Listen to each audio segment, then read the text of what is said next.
Thanks to some recent feedback we've received in the YouTube comments section,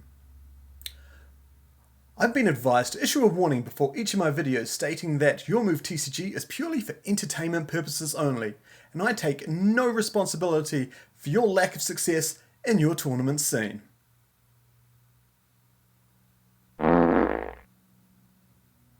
On to the video.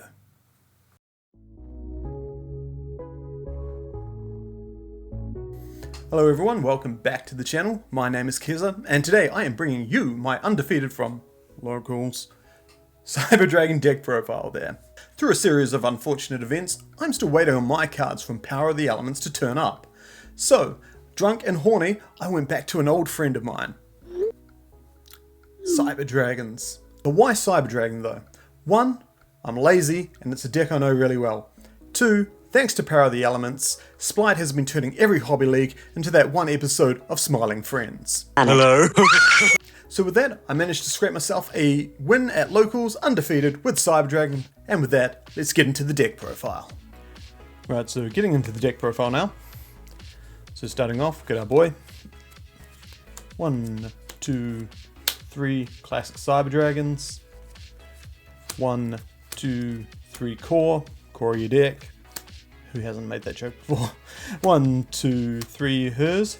Hers they are. Only one Naxter, because I wanted to keep this deck a flat 40. And to round off our Cyber Dragon engine, just 2 Galaxy Soldier as well. Just for making Infinity and extending and making your plays.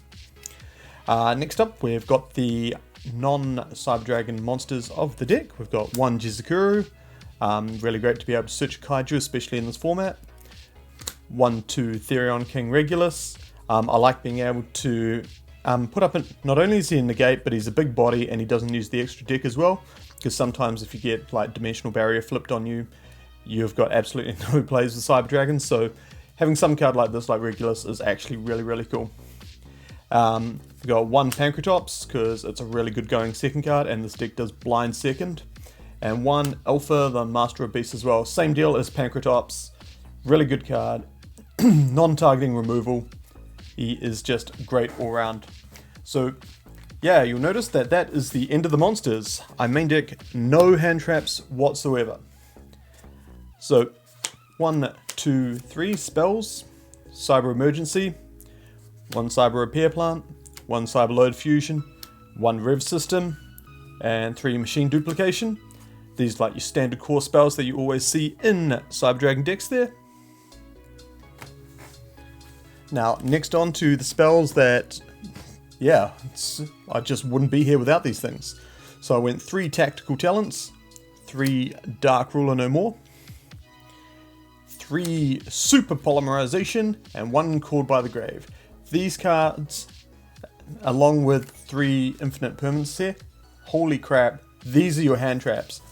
Like, a lot of cards like Ash Blossom and everything, like when played on their own, are like really low impact if you only see one, or if you see too many, you can't really combo with Cyber Dragon. So, yep, we're playing Dark Ruler No More, just shut off the board completely. Infinite Impermanence, like it's actually okay to draw as your 6th card, but also it gives you some sort of interaction on your opponent's turn. Call by the Grave, a lot of stuff activates in the grave, plus turns off your opponent's hand traps. Pretty good. Super Polymerization, this is your main board breaker, and holy crap does this do something. Especially with the new fusion card that came out in Power of the Elements. Yeah, that new bird thing. Holy crap, this card is actually freaking amazing. Not only can you use it to clear your opponent's board, but you can also use it on your own field as well, in the battle phase, and just steal out those OTKs. And Triple Tactics does a little bit of everything. You'll notice I'm not running Pot of Prosperities. 1, I sold them, but 2, I don't think you really need them. Like, yeah, obviously they're great for consistency reasons, that sort of thing, but like, it's Cyber Dragon, it's not the most consistent deck anyway, you might as well go full power or go home in honesty. But yeah, tactics, either like nuke their hand if your hand is really that good, take a monster if you need more OTK potential, or draw 2 cards if you're just missing that little slice of the OTK. And obviously the last card there for 40, Cybernetic Overflow. If you're not able to kill them, this card is actually not bad. Or if you're forced to go first, it at least gives you some interaction and some sort of like game plan there. Especially under Dark Rule No More, which is getting really popular this format. Onto the extra deck now. 1 El Mirage, 1 Anima, 1 Sega. Yep, you'll notice these from like pretty much every Cyber Dragon deck you've ever seen. The other 2 Link monsters are Gloomy. So, Dark or whatever the heck it is. So, you do have a lot more like Dark monsters in your extra deck. Like, don't forget, Rampage is Dark. Giving away the spice. Fortress and Mega Fleet are all Darks as well, and you need something to do with them. So Dark is not too bad. It may have been also, I could have also used Liner as well, but I couldn't actually find a Liner at the time. Actually, Dark's really good, especially with Tier Elements and Sprites being mostly Dark as well. One game I stole because main phase 2, after running over their Gigantic Splite, I made Dark. Dark stole the Gigantic Splite, made Zeus, and then I was able to destroy something which ended up loading something under Zeus there and turned Zeus live, which is really good. And then last extra deck monster, Access Code Talker. You've got a lot of monsters, you don't know what to do with them. Maybe Dark's helped, maybe you've resolved TTT. Yep, just punch over 4,000 damage on the board and be able to take out the board. So 5 Link monsters there. Exceeds, Nova, Infinity. Yep, bread and butter standard. 1 Pleiades. This could have easily been like another Nova maybe, or something, I don't know, but yeah, Pleiades seems like pretty good. What it's good at is it's getting monsters off the field in a non-destructive way, which against Splite, that's what you really want to do. And last Exceeds monster, we've got Zeus here. Zeus, the boy, yes, he is a light machine, so holy heck, he's everything. He's pretty much an honorary Cyber Dragon at this point here. Cool, onto the fusions now.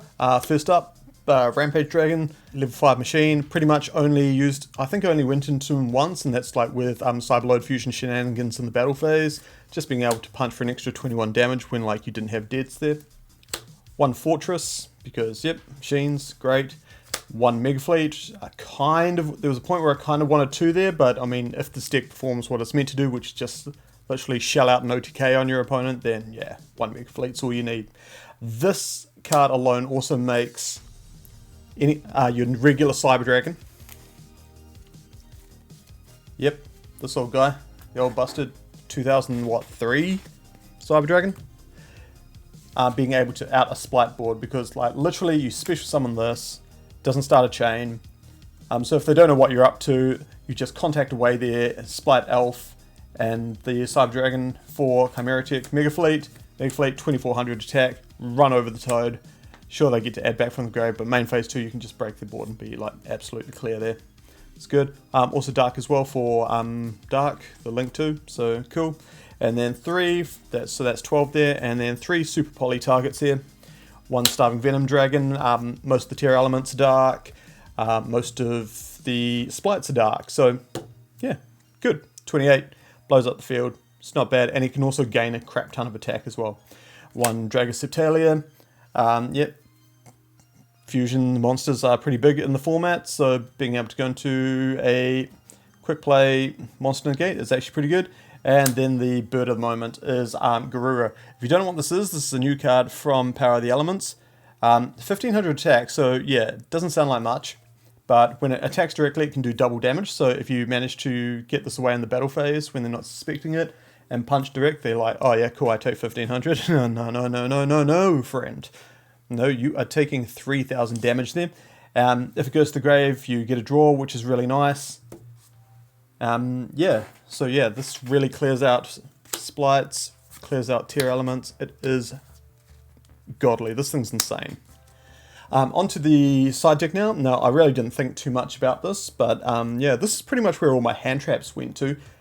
Just in case I was feeling a bit of, like, I built the deck on the night, so if I was feeling a bit of a coward and the high gambit of like playing no hand traps in the main wasn't working out, I could just side in appropriately. But 3 Nibiru, card is still good. It's a light as well, you can discard it off Galaxy Soldier if it's clogging up.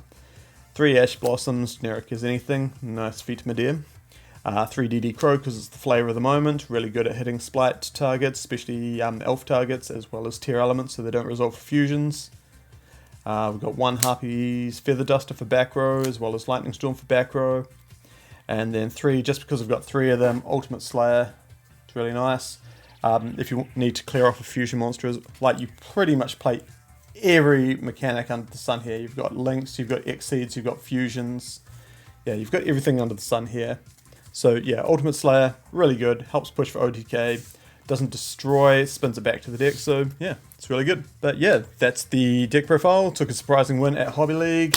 And yeah, it was a really great send-off because I might not be playing this for the Oceanic Champs unless I get really stuffed and I'm just like, nah, sod it, playing Cyber Dragon. Which could happen. Really could happen. It's been known to happen before. Anyway, thanks for watching, guys. Take care. And as always, happy dueling.